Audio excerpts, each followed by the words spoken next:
It's a bright autumnal afternoon and I am here at Stowford Manor Farm in Wingfield near Trowbridge. I'm here to speak to Anna and Phil Bryant, a father and daughter team who manage the farm here in Wiltshire. It's a farm with a variety of different enterprises, mostly arable, but they have some stock as well and a variety of diversified business interests. And I'm particularly interested in how they manage this all together. So I've come into the farmhouse, I'm sitting in the kitchen and I'm here with Phil Bryant. I wonder if you could start by giving me an idea of what your main enterprises are. We are a 250 acre farm and we grow about 200 acres of cereals and then about 50 acres of permanent grass. We have a lot of old farm buildings that I needed to find uses for when I started farming in 78, and we have 25 different workshops with tenants in. Alongside those parts of the business, we've also then diversified into vaguely holiday arrangements where we have a campsite. We've always had B&B going on the farm, cream teas operation, folk music festival. So we've diversified into lots of other similarly related things. What did the farm look like in the 70s before you started? All the old farm buildings were then being used for animals. We used to milk 100 cows here. Every building seemed to have a pig in it or something, and so mainly grass with a small amount of arable. In terms of day-to-day management, who does what, who's involved? We used to milk a dairy where I had a cowman, but after I stopped dairying, I haven't employed anybody directly on the farm. So I have a part-time chap who's a contract worker who comes in. And of course Anna has now come on board. And now I have an assistant, yes. What's the most challenging thing about the job? Because we have a lot going on here, there's always a lot of balls in the air, and it is just remembering to catch them all when they come down. So when you have a very diverse business, it's quite difficult to keep a sort of continuity in all the areas, and it's very easy to let one area slip a bit and miss it.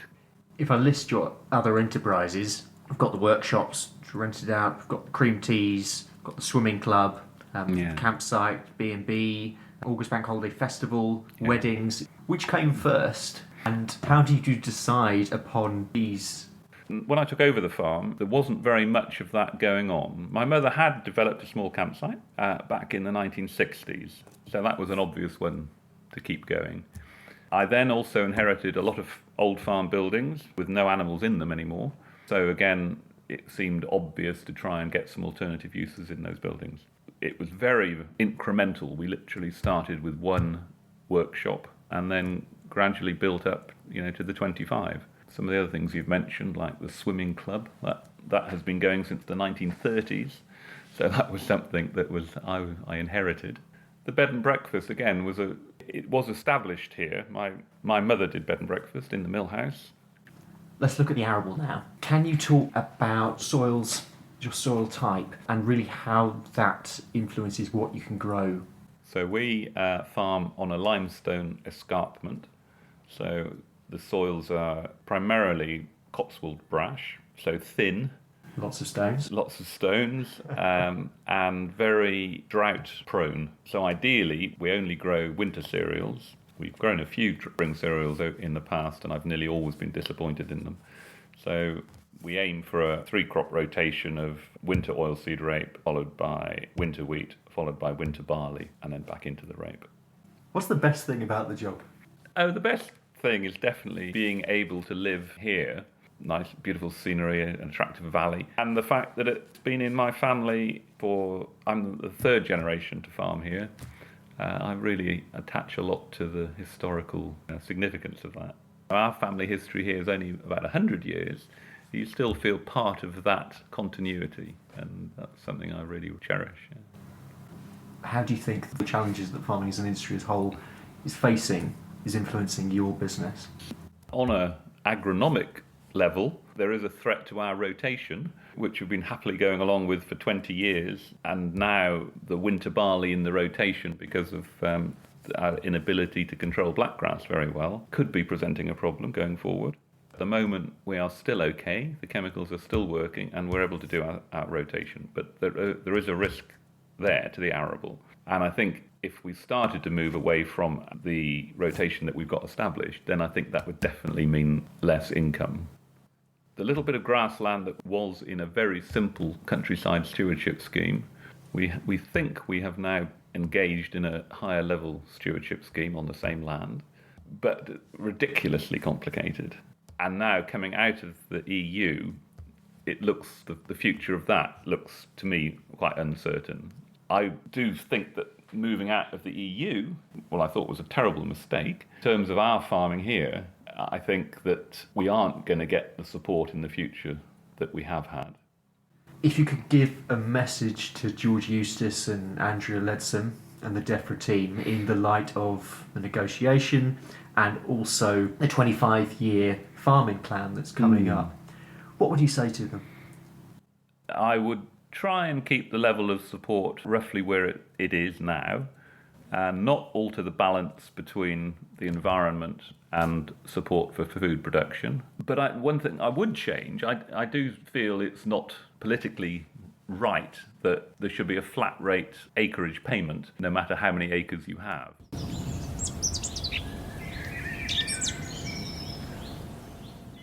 I'm joined by Anna. How long have you been working on the farm?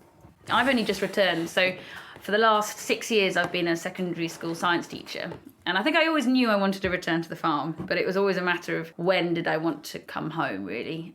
I guess I'd had enough of teaching as well. Like, I'd done 6 years and I really liked teaching, but I found the bureaucracy and the expectations of what they wanted you to do that I didn't really think had much to do with actual education was putting me off. I liked the idea of if I returned to the farm, I could actually bring some of the aspects of education that I enjoyed to a farm context. I've looked at various different models. I might end up doing some residential maybe, possibly community groups coming here. I feel like Stoford's already quite a hub for the community. There's lots of things going on here. Lots of people come and work here. It would be nice if young people also got involved.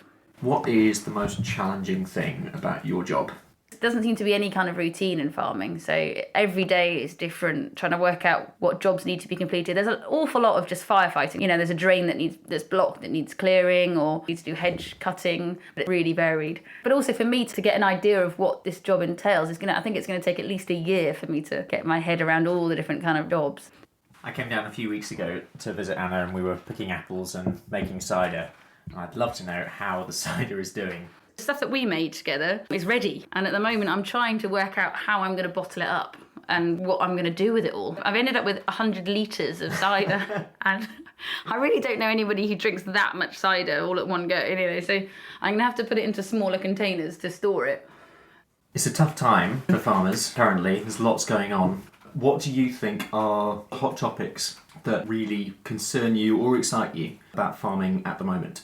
The situation with Brexit's quite worrying. We've just recently signed up to a new countryside stewardship scheme. But the issue is that I don't know how long we're going to carry on getting that money. We're lucky here at Stoford in that it's only a very small way in which we earn money at the farm. Because we've diversified so much and we've got the arable side and then we also have all the animals, countryside stewardship and the basic payment that you get from the EU, we're not completely reliant on that. I think it must be pretty worrying, if particularly those farmers who rely on that money. I hope the countryside stewardship scheme continues, because I think it's really important that farmers are encouraged to manage their land to promote species. And I hope that the UK government is going to put just as much weight in on those kind of things. If George Eustace or Andrea Leadsom were sitting opposite us now, what message would you give them and DEFRA in the light of Brexit and in the light of discussions for a new agricultural policy?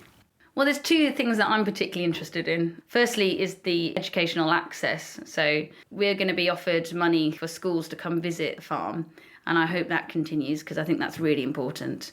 And the second thing is public access. Now, there used to be funding for public access, for maintaining footpaths or even creating your own footpaths. That's completely disappeared. I think it'd be a great addition if that was reintroduced.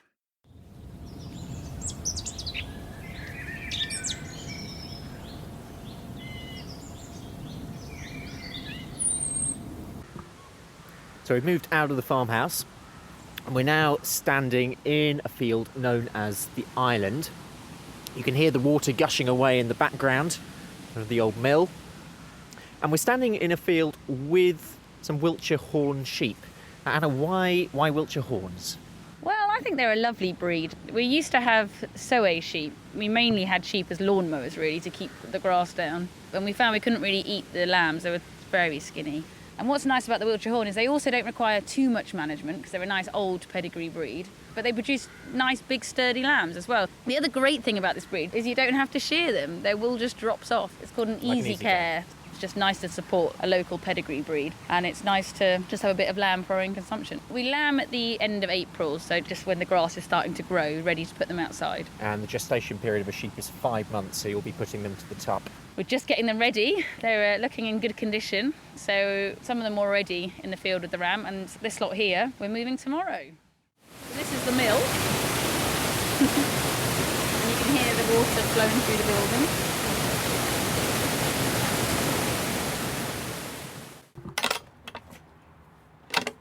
Yeah, I'll take you up the dairy and show you the dairy.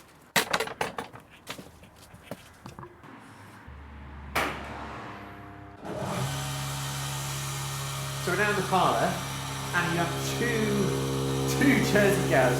Well, the reason we've got such an elaborate setup is my dad, he used to milk 50 Jersey cows. So when he sold the herd, he couldn't bear the idea of giving up his own Jersey unpasteurised milk, so we've kept basically house cows for that purpose.